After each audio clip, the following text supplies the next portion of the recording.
Coucou, j'espère que tu vas bien. Je te retrouve pour ton message du jeudi 11 avril 2024. Alors attention, je te rappelle que c'est un message général, donc c'est possible que ça ne te parle pas. Tu fais bien le lien avec ta situation personnelle et tu ne prends ce message en compte que si cela résonne en toi en pleine conscience.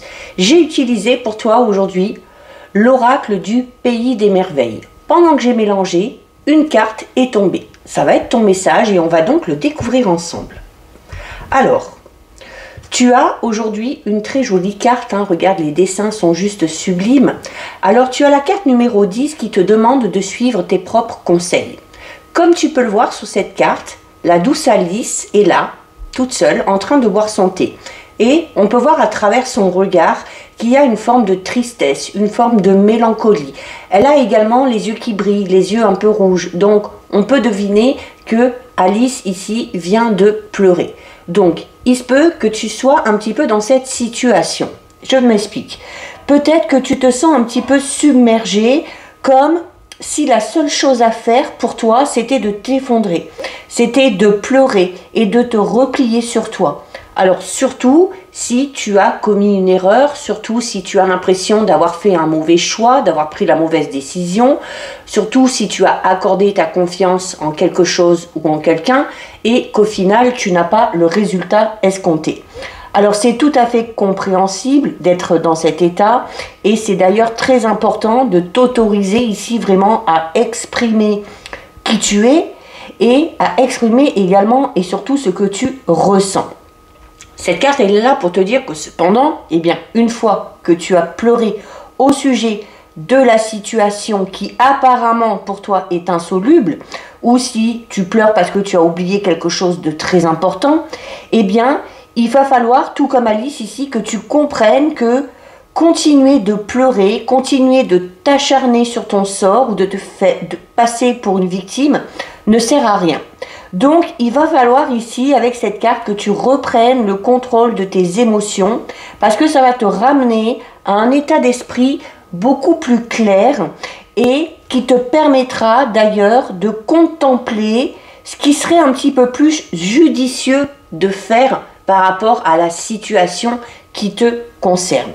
Alors, chaque fois que tu fais une erreur, ça peut être utile, je le répète, de commencer tout d'abord par exprimer ton chagrin ou ton regret pour la difficulté soit que tu as créée, soit que quelqu'un a créée.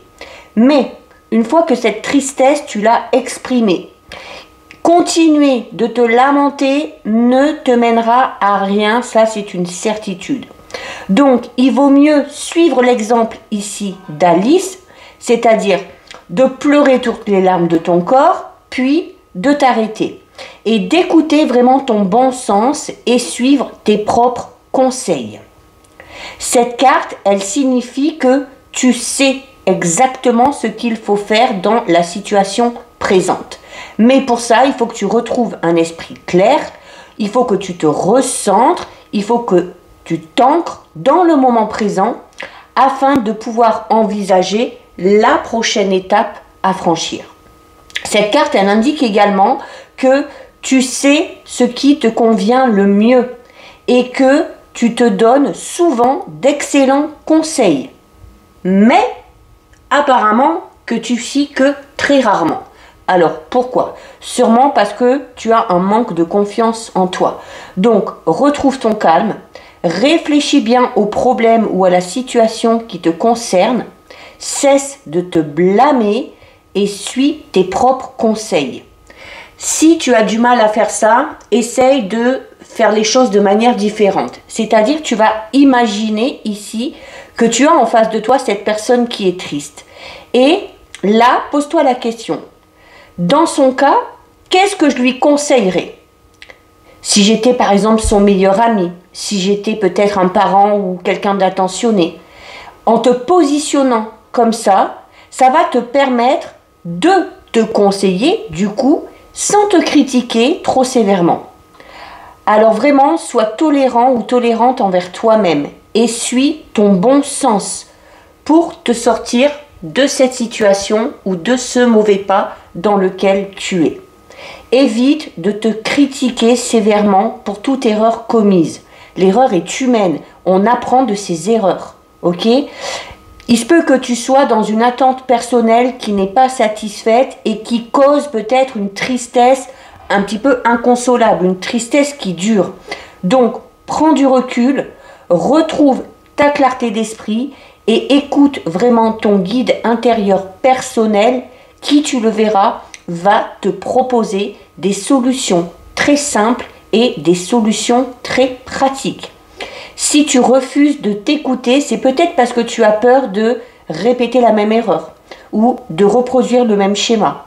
Tu as peut-être aussi cette impression que au plus tu vas pleurer, au plus tu vas te victimiser, eh bien les autres vont peut-être venir à ton secours si tu deviens un petit peu trop émotif. Attention, catastrophe, c'est pas du tout ce qui va se passer, hein. Ce serait que t'enliser de manière émotionnelle et ça te mettrait dans cette incapacité à penser avec clarté et discernement. Donc, vide tout ce que tu as à vider, lâche tes émotions, retrouve tes esprits et écoute ton âme, écoute ton intuition, c'est ta meilleure alliée. Donc voilà pour toi, si ce message te parle, si ce message t'a plu, je t'invite à déposer un petit cœur. Je t'invite également à mettre en commentaire « Je suis mes propres conseils ». Si cette vidéo t'a plu, n'hésite pas à la liker, à la partager, à l'enregistrer. Et je t'invite bien évidemment, si tu le souhaites, à t'abonner à mon compte TikTok. En attendant, je te fais de gros bisous, je te souhaite une lumineuse journée et je te dis à très bientôt.